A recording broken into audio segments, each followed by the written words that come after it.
সেনাবাহিনী এবং পুলিশের মধ্যে যৌথ চেকপোস্ট এবং অভিযান প্রতিনিয়ত চলছে।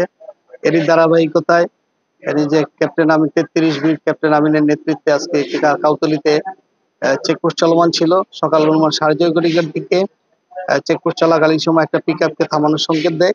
পিকআপ চালক পিকআপ না থামিয়ে সে দ্রুত গতিতে পালাইয়া যায়।